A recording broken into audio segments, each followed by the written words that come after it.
Hello, hello, Gemini Collective. Ako po si James from James Tarot PH. Ito po ang inyong monthly reading for December 2025. So mga Gemini, nasa huling buwan na tayo na 2025. Ano po naghihintay sa inyo this month?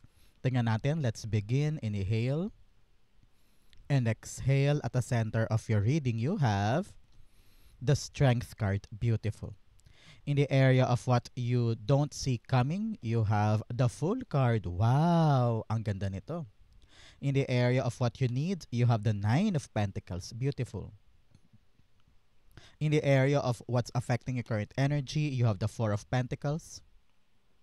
In the area of your near future, you have the Ten of Wands. Beautiful. In the area of your challenge for the month, you have the Two of Pentacles. In the area of your fortune, you have the Seven of Wands. Beautiful. In the area of your divine messages, meron po kayong Six of Swords. Ooh, interesting.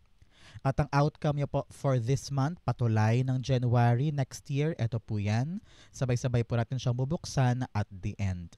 But first, mga Gemini, thank you po muna sa mga donations po ninyo, sa inyong mga tulong, sa inyo pong mga hindi pag-i-skip ng ads. Ilang po yung tanging paraan para po supportahan nyo ko sa tuwing meron tayong libreng reading for Gemini dito sa ating channel. So thank you po sa inyong hindi pag-i-skip ng ads. So, at the background of your energy, you have the Tower card. Wow, things are changing for you this month, Gemini. Kitang-kita ko na kung ano man yung mga bagay daw na hindi gumagana, tatanggalin na yan sa iyo ni God. Kung ano yung karapat-dapat mong makuha this time, mga dapat mong yakapin, change of heart, change of mind, sa ma-view, babaguhin yung routine, babaguhin yung pwesto ng kama, magbabago ka ng hairstyle, or magbabago ka ng outlook sa buhay, maaring ganyan. Narinig ko na parang this December, sabi mo, babaguhin ko na, tatanggalin ko na, aayusin ko na, mga ganyan. You are ready for the change this month. Ramdam mo to, maramdaman mo to na things are developing, things are evolving para sa'yo. So congrats po. Partneran natin to ng card of the month. You have Universal Wisdom. The universe is full of wisdom. Seek its guidance. Sabi nga, kung ano yung mga hiwaga ng buhay, yung mga nagbabago, yung mga natatanggal, yung mga nare-retain, o kaya yung mga bagay na hindi mo nakukuha, may hiwaga sa universe. At malalaman mo yung kanyang mga lesson, malalaman mo yung kanyang mga tinuturo sa'yo na kung ano man yung hindi binibigay sa'yo, hindi yan para sa'yo. At kung ano yung mananatili at kung ano yung papasok na bago, yun ang destined for you. So, ang tabayanan mo, Gemini, this December, things now are changing for you. Congrats po. At the center, you have the Strength card. This is really a beautiful, beautiful card. This is your overall energy this month. Kinakailangan ka ng iyong spirit guides na magpakatatag. Marami ka na daw dinaanan sa buhay. At nakita ko na sisiw na lang sa'yo kung ano yung mga gagawin mo this month. I don't know why. Narinig ko na parang ito yung moment mo na relax ka. Hindi masyadong ganun kagahol or ganun kahirap. Narinig ko na very, very accepting ka sa mga bagay na magaganap. Sabi mo, kung anong mangyari, kung anong pumasok, kung anong maganap, alam kong destined yun for me. And I will just let it happen. I will just let it go, let it flow in my life. Hindi ka na ganun ka, alam mo yun, hindi mo na dinidibdib lahat. Porke ganito nangyari, ganyan nangyari. Sabi mo, hayaan mo na. Ganyan talaga, ganyan ang buhay eh. So you are now letting things flow. Hindi mo na kinokontrol, hindi mo na pinapuwersa ang mga bagay-bagay, and you know na ganoon talaga ang buhay, and you just let things happen. So talagang nakabuti sa'yo lahat ng pinagdaanan mo in the past because you are now a very, very strong person. Very, very matured din. Narinig ko dito. Sabi mo, ano bang gagawin ko? Iiyak ako. Anong gagawin ko? Magagalit ako. So parang you now accept things and you are calmer, you are wiser this time, no? The Strength card, clarify natin. But first, Gemini, since ito po ay monthly reading, sulat mo na sa baba ang mga manifestations mo. Dali, dali. Yung ating comment section ay iyong manifestation board. Isulat mo dyan yung mga pangarap mo na gusto mong matupad this month. For example, I manifest this month blank ay matupad sa akin. Because it will come true. Okay? Strength card. The Strength card, wow. Kino-confirm niya sarili niya. Yes, ngayong buwan na ito ay buwan ng mga pagpapakatatag, pagiging matibay, pagiging resilient, and also pagiging matured enough to accept things and to hold on, kumbaga, sa mga pagbabago. Because alam mo, para sa'yo, na kung kayanin ko lang this time, alam ko everything will be fine, no? Narinig ko rin yung napakalakas na iyong spiritual power. Napakatatag mo sa pagtitiwala mo kay God at pagbibigay mo sa Kanya ng iyong full trust. Clarify pa natin, di pa ako kontento? The Ten of Cups, yes. You are now actually searching for your happiness. Katahimik ka ng pamilya. Yung parang kontento, maayos, walang gulo. You are actually searching for genuine na kaligayahan sa buhay mo na gusto mong i-share for your family. So, yung buwan na ito, Gemini, you're actually working with your loved ones. Talagang ito ay time to be with your version of family. Iba-iba naman tayo eh. Iba-iba rin kayo ng kinikilalang pamilya or tinatawag na pamilya. So, your loved ones will be there for you to guide you para patatagin ka, patibayin ka, bigyan ka ng moral support, and also bigyan ka ng pagmamahal like no other. Okay? Napakaganda niyan for you. In the area of what you don't see coming, the Fool card. This month, meron ka daw sisimulan na bagong adventure. Maaaring magsisimula ka ng bagong negosyo, magka-try ka mag-apply somewhere, o balak mo magsimula ng isang project na out of nowhere gusto mong gawin, no? Nakita ko rito ngayong buwan na ito, meron kang susugalan. Meron kang ita-try.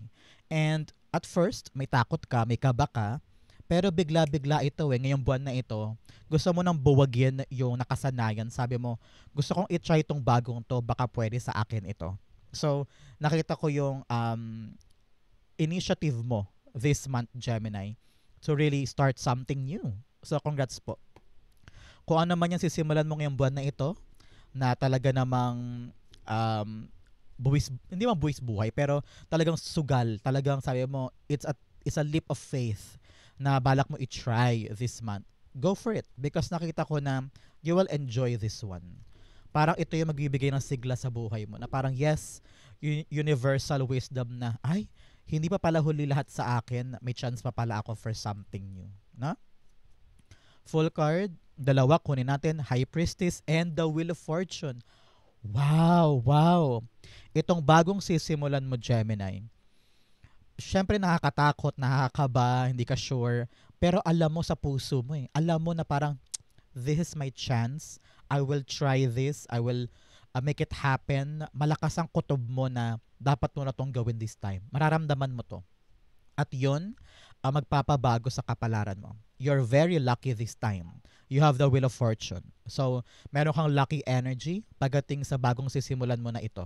So, believe in yourself.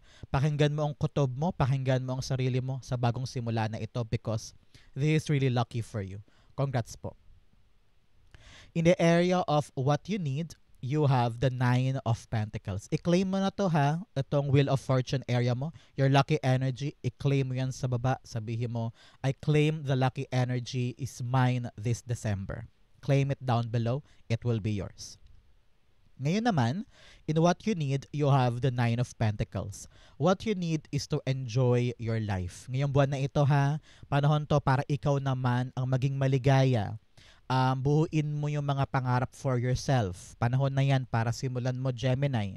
For example, balak mo nang maging seryoso pagdating sa iyong kaperahan. Gusto mo nang maging solid or matatag yung gusto mong itayong negosyo. O kaya, pagdating sa ipon, balak mo na siyang seryosohin na kada linggong ito ay mag-iipon ka. No? Nakita ko rito na whatever you're trying to work hard for, magagamit mo siya para sa kaligayahan mo. I don't know why, nakita ko rito, magpagupit ka, magpaganda ka, bumili ka ng damit mo, bumili ka ng sapatos mo, anything that will make you feel good. Anything that will make you feel na lahat ng pinaghihirapan ko, nabibigyan ko rin yung sarili ko as reward. Parang ganyan. So, this is the month for you to, hindi ko naman sinasabing mag-splurge ka o bumili ka ng kung ano-ano. Pero, gawin mong meaningful lahat ng pinaghirapan mo. I-treat mo ang sarili mo because you deserve that this month. Okay? Clarify natin.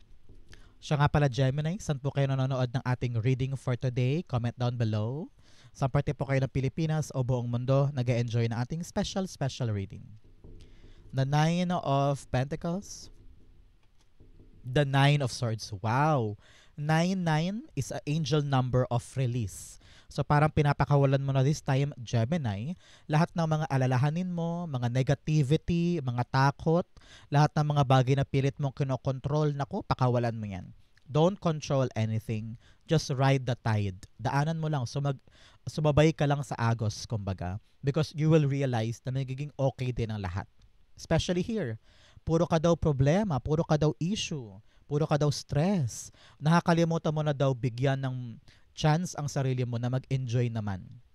Utang mo sa sarili mo yan. You need to give yourself the chance to relax, have fun, enjoy your own money. Yung pinaghihirapan mo, dapat treat mo ang sarili mo. And sa ganong bagay, unti-unting nawawala yung stress. Sometimes kasi puro bugbog ka sa trabaho eh. Talagang nakatutok ka dyan, lahat binibigay mo dyan. Pero para makahinga ka naman, Gemini, mula sa mga problema at issue, at pagod sa trabaho or buhay in general, take your time and have some moment for yourself. Have fun and bigyan mo naman yung chance sa yung sarili mo na, alam mo yun, yung makahinga and give yourself the luxury that you deserve. Okay? In the area of what's affecting your current energy, meron po kayong the Four of Pentacles. Kitang-kita ko rito, Gemini, yung iyong pagnanais na maging balance ang buhay mo, maging stable, kumbaga, ang life mo. Mula sa trabaho, sa ipon, sa future. Ngayong buwan, kitang-kita ko yung pagnanais mo na mapanatili lahat ng mga bagay na importante sa'yo. So, para maasikaso mo daw yan, you need to let loose naman this time, okay? Kitang-kita ko kasi na itong buong taon, talaga namang trabaho ka ng trabaho, kilos ka ng kilos, ang daming nangyari. Just to make sure na may pagkain sa mesa, mapaikot yung pera, at mabuhay kayo ng family mo. Pero kitang-kita dito ng yung spirit guides sa panahon na para mag-relax ka naman. You've been through a lot. Nagpakatatag ka na, nagpakatibay ka na. Natural na sa'yo yan. Naturalese na sa'yo ang pagiging matibay, matatag, sandigan ng pamilya, parang ganyan. Pero ngayon panahon na para magsaya ka naman at maging, alam mo yun, parang for once maging kampante ka naman. Alam mo yun, yung parang hindi ko iisipin today kung paano ko kikita bukas, or I will just cherish the season. Kumbaga, parang I will just enjoy what I have and be with my family. Parang gano'n naman, okay? So, ang term dito ay let loose. Let loose naman. Wag laging aligaga sa trabaho, sa pera. Kaya mo naman yan eh. Masipag ka naman eh. Pero ngayong buwan na ito, panahon na para, maging gano'n naman. Relax naman, okay? The Four of Pentacles. The Four of Wands. Wow. 4-4. Napakadami mong angel number this time. I-claim mo to. 4-4 is protection. So, you are protected by your spirit guide, by your angel guide. Kaya sa comment section, pugay ka, magpasalamat ka sa mga angel guide mo, sa mga ancestors mo, sa mga spirit guides mo, because they are protecting you. Sa mo, spirit guides, thank you for the protection. Archangels, thank you for the protection. You have the Four of Wands here, celebration. Panahon na para magsaya, Gemini. Panahon na para kalimutan mo na yung mga bagay na masyadong dinidibdib. Kayang-kaya mo naman panghawakan yan without stressing yourself so much. Okay? Ngayon, panahon na para mag-relax. Bonding time. I'm seeing reunion.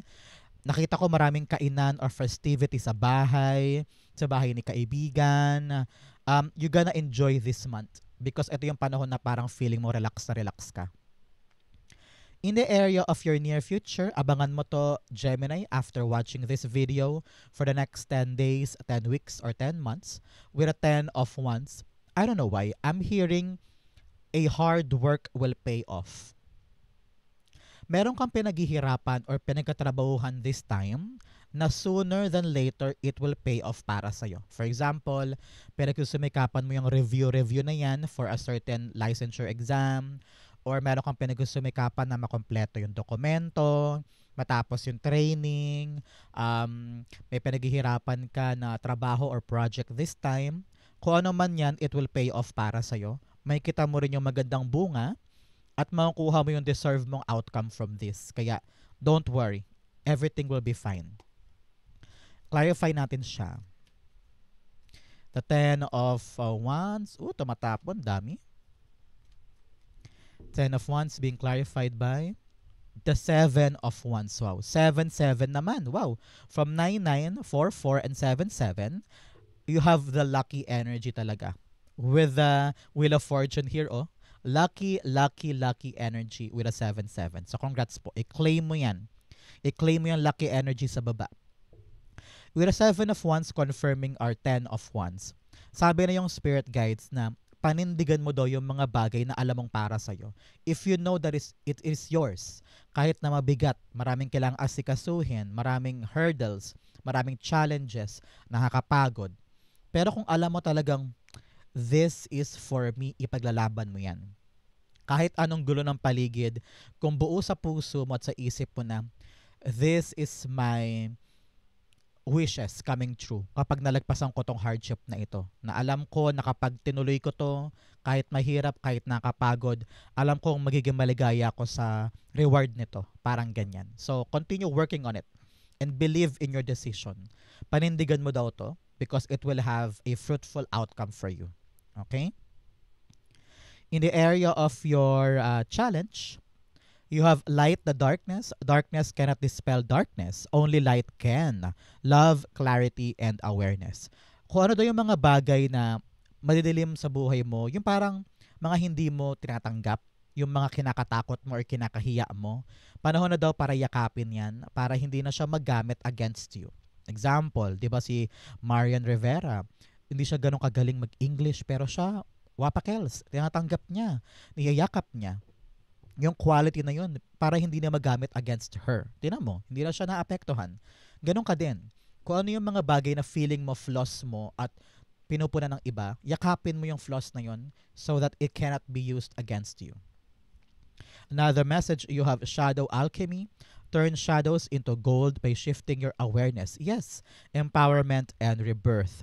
Kung ano yung mga bagay na meron ka, kayang-kaya mo yung maniobrahin bilang isang magandang bagay. For example, na-late ka sa trabaho today, humaba yung pila. Isipin mo na lang na parang, ay, siguro God is protecting me. Para hindi ako makapunta doon, baka mamaya masiguan pa ako ni boss, masama pa ako sa sermon sa umagang yun. So, always shift your perspective pagdating sa mga bagay na hindi maganda na naranasan mo today. It will have a universal meaning, a universal lesson na kailangan mong unawain. Okay? In your challenge, you have the 2 of Pentacles.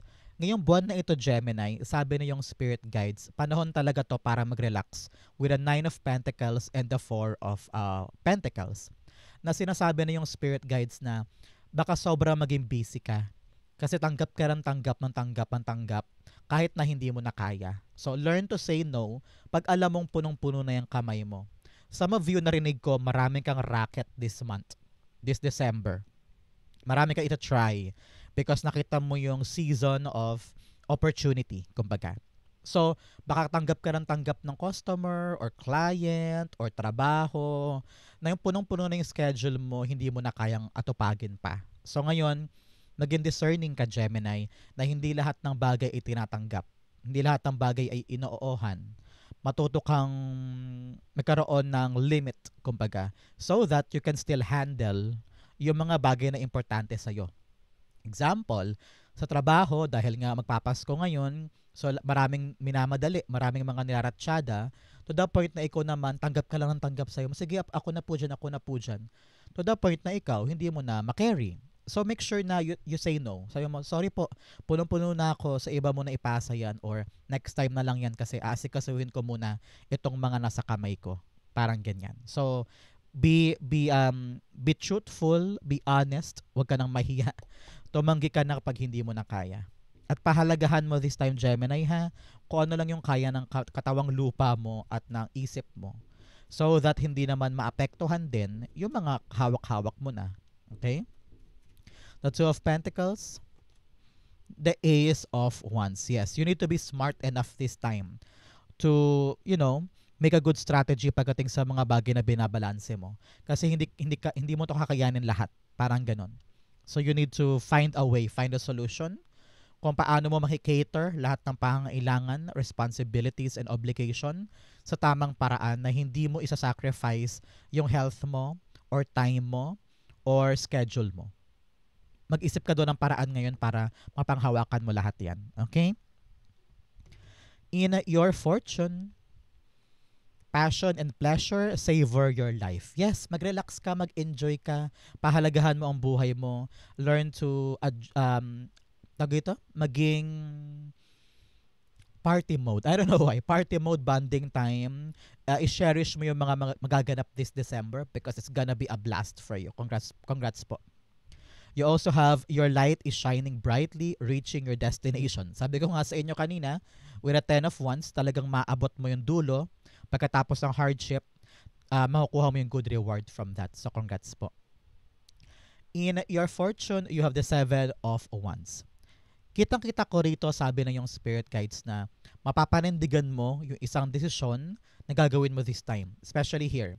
Itong bagong simula. Meron kang itatry na bago eh.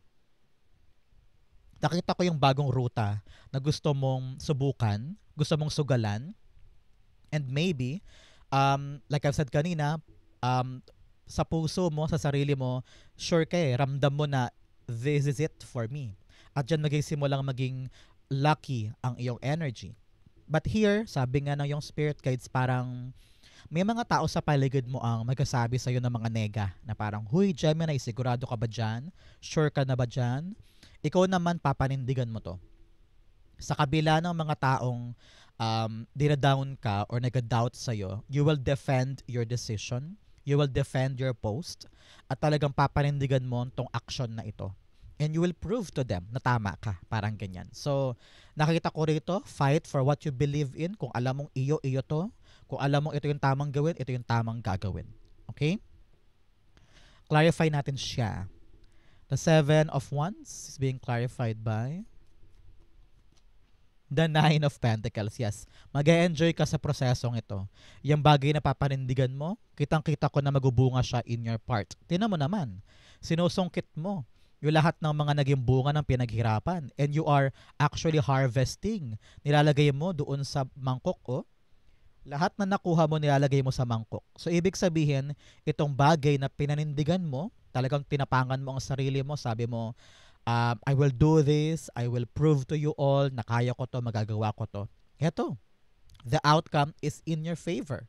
At talagang lahat sila nakanganga sa'yo na parang, ay, nagawa nga ni Gemini. So, I'm very, very happy for you. Congrats po, kasi you have defended your decision and you have proven to them na talagang tama yung napili mo. Congrats po.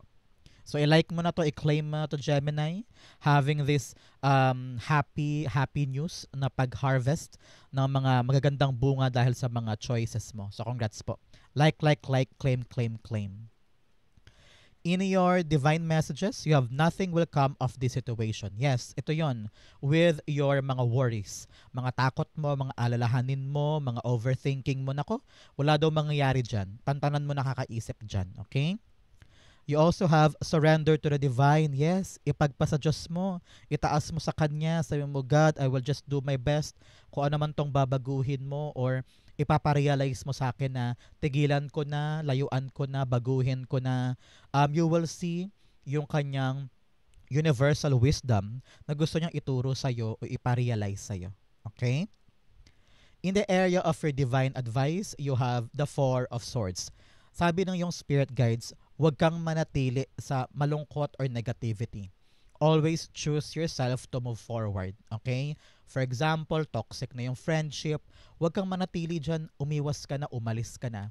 Kung toxic sa work at hindi ka naman makaalis doon kasi nga trabaho yun, di ba? So, maghanap ka ng paraan para makaiwas ka, para hindi ka mahawa sa kanilang negativity. Kung ito may tungkol sa mga pangarap na walang nangyari o mga inasikaso mo na talagang wala yun, wala yun, wala yun, always be positive enough to move on, no? Meron pang mga ibang bagay dyan na nakahanda for you. So always look at the brighter side of life and tell yourself, okay, move on na tayo. Hanapin natin yung mga bagay na para sa atin. So don't dwell on negativity. Huwag mo hayaang malugmok ka sa kumunoy, laging lalaban, okay? The Six of Swords, the Queen of Cups, yes.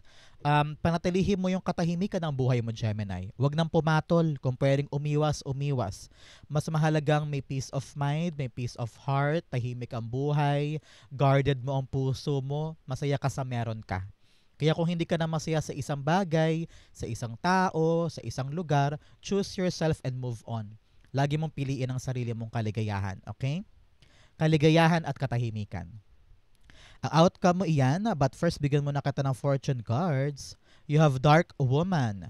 Meron daw babaeng maitim or morena sa buhay mo or black ang buhok. May concern daw sa kanya, kausapin mo siya. You have bread, period of prosperity and abundance. Yes. Wow, kasaganahan to. I-claim mo to sa baba. Abundance and kasaganahan will be yours this time. Congrats, congrats. Claim mo yan. You also have nest, an emotionally secure, loving family is important to you. Sabi ko nga sa inyo, this is a great time for family time.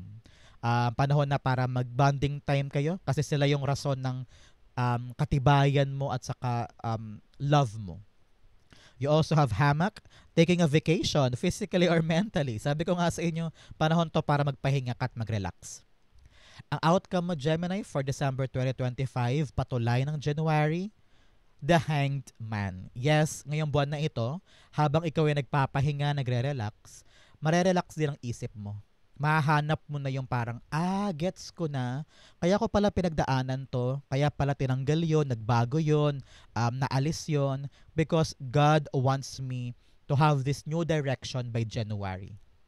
So, gamitin mo ang buwan na ito, Gemini, to reflect, to think about things in your life this month or this whole year, kung ano yung mga gumana, saan ako nagkamali, ano yung mga bagay na tama ako na dapat ko ituloy, at ano yung mga bagay na hinahanap ko for myself na pwede kong simulan by January. So this is the start. Clarity will come and you will know kung ano yung mga bagay na gusto mong gawin na mga bago moving forward. So congrats po. The Hanged Man's being clarified by The Hanged Man. The Hanged Man din, clarify niya sarili niya. Sabi niya, yes, malilinawan talaga tayo this month. Magigets na natin kung ano yung mga dapat natin gawin at mas magiging malinaw na ang daan for the future. So congrats po. Clarify pa natin, di pa ako kontento for you. Hanged Man, the Four of Cups. Wow, this is really beautiful. You have 4-4-4 talaga, protection all around you. Four of Cups, clarifying are two Hanged Man, saying na mahanap mo na yung kalinawan pagdating sa mga talagang hinahanap mo. Because Four of Cups talagang malungkot ka eh. May mga disappointment ka about life kasi sabi mo, gusto kong makuha to, I want this, bakit di ko siya makuha? Boom! Makakahanap ka na ng paraan para magets mo na kung ano yung tamang ruta, tamang aksyon or diskarte para makuha mo na yung hinahanap mo at maging masaya ka na ulit. Okay? Yan ang mga tatrabahuhin mo pagdating ng January, your complete happiness, and the true meaning of what you really want. Napakaganda for you, Gemini. So, yan po ang inyong December 2025. Sana po yung nakaresonate kayo. Comment down below na reading the messages. Thank you again for watching hanggang dulo, Gemini. I love you. This has been James for James Tardo PH. God bless everybody.